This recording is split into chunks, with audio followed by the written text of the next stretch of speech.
Berbahagialah mereka yang tidak menjadi kecewa dan menolak aku.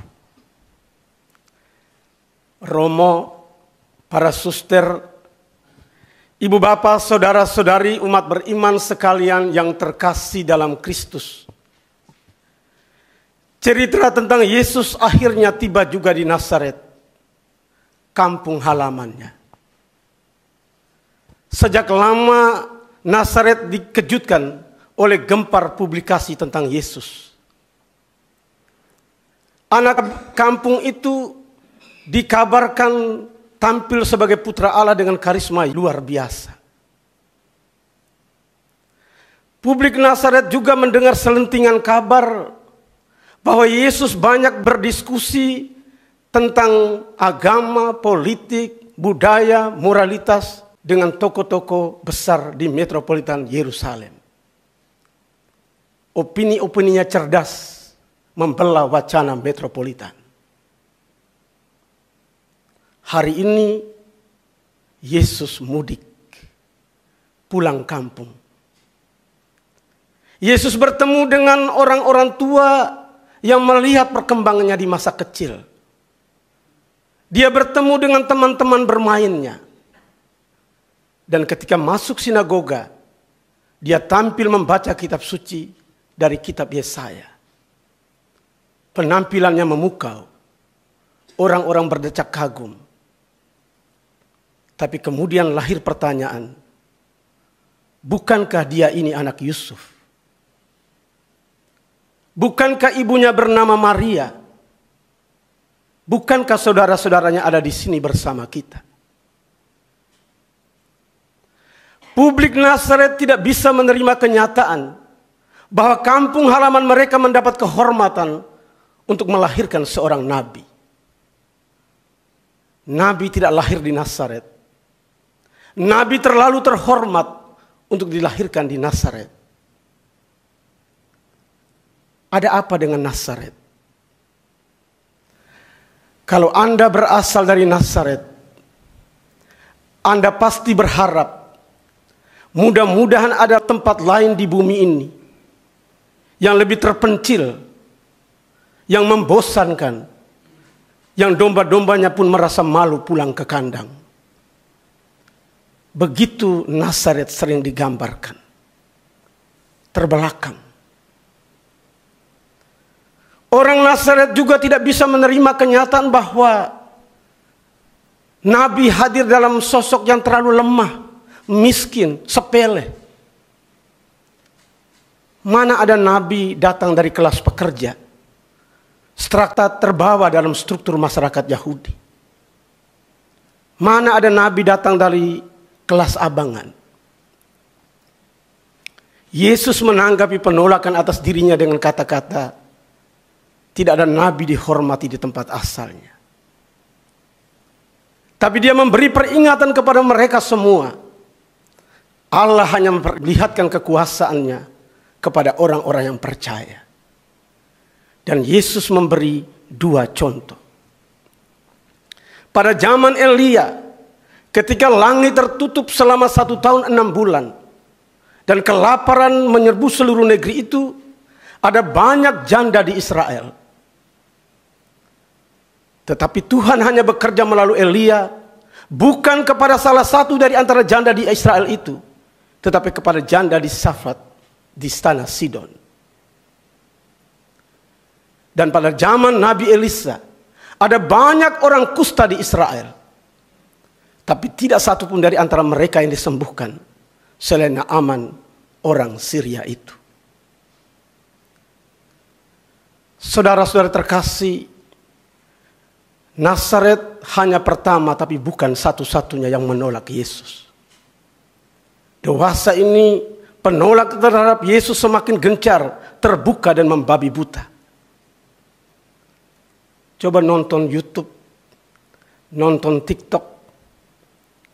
Olok-olok terhadap Yesus nampak makin vulgar. Kita juga kadang-kadang punya alasan untuk menolak Yesus. Ketika kita merasa Yesus mengecewakan. Ketika kita merasa Yesus itu Tuhan yang lemah. tidak bisa menjawab doa-doa kita. Ketika kita merasa Yesus itu Tuhan yang membosankan. Pernah baca kisah pendek berjudul Thank You Jesus, I'm Home. Maria Natalia Budiman, seseorang yang bertumbuh sebagai anak kecil yang patuh pada Tuhan, dekat dengan gereja Katolik, aktif dalam pembacaan kitab suci dan kor-kor di gereja hingga SMA. Waktu kuliah di Madison, Amerika Serikat, dia berubah. Merasa diri minoritas, dia kemudian mencari kelompok Indonesian Christian Fellowship. Dan di sana dia merasa dia diterima. Dan dia merasa menemukan gereja yang sesungguhnya. Gereja yang membuat hatinya menghentak-hentak dengan liturgi yang luar biasa. Dan dia mempunyai pandangan yang buruk tentang gereja Katolik. Maria Natalia Budiman bilang, gereja Katolik penuh dengan ritual-ritual yang tidak perlu. Ekaristi, adorasi, jalan salib. Dan liturginya pun membosankan. Lagu-lagunya tidak menghentak-hentak, bikin ngantuk. Dia akhirnya pindah gereja. Tahun 1996, Maria Natalia berjumpa dengan Kayla, seorang Amerika Katolik tulen yang kemudian menjadi suaminya.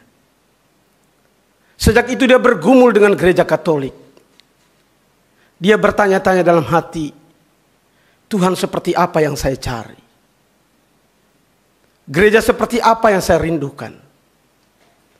Apakah Tuhan yang langsung menjanjikan surga setelah saya percaya dan tidak perlu bersusah-susah dengan perbuatan baik karena saya otomatis masuk surga?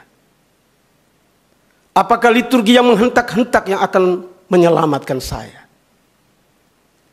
6 tahun sesudah meninggalkan gereja Katolik, dia masuk kembali ke salah satu gereja Katolik di Amerika dan merayakan Ekaristi.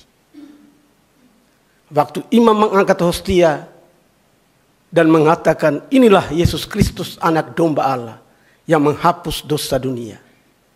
Maria Natalia merasa menemukan jawaban. Tuhan yang dia cari adalah Tuhan yang menginspirasi dia untuk terus berjuang, untuk terus berkorban, untuk menghayati salib, menggapai keselamatan. Sejak itu dia memastikan kembali ke pangkuan gereja Katolik. Dan dia menulis, Thank you Jesus, I am home. Terima kasih Yesus, saya sudah di rumah. Bapak Ibu Saudara-saudari sekalian, apakah Anda juga mempunyai alasan untuk kecewa dan menolak Yesus? Jika itu terjadi, berbaliklah dan bersiap-siaplah menerima anugerah besar di masa mendatang. Karena Yesus sendiri bersabda, berbahagialah mereka yang tidak menjadi kecewa dan menolak Aku. Amin. Yesusku, aku percaya Engkau sungguh hadir dalam sakramen Maha Kudus. Aku mencintaimu lebih dari segalanya, dan aku merindukan kehadiranmu dalam jiwaku.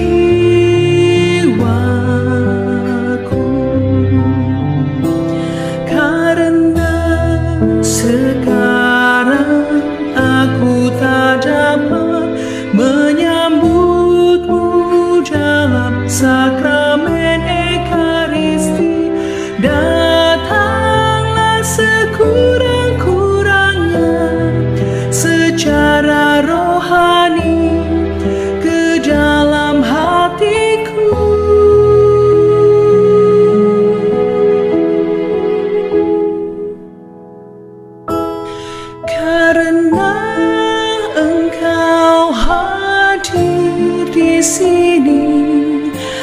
Ku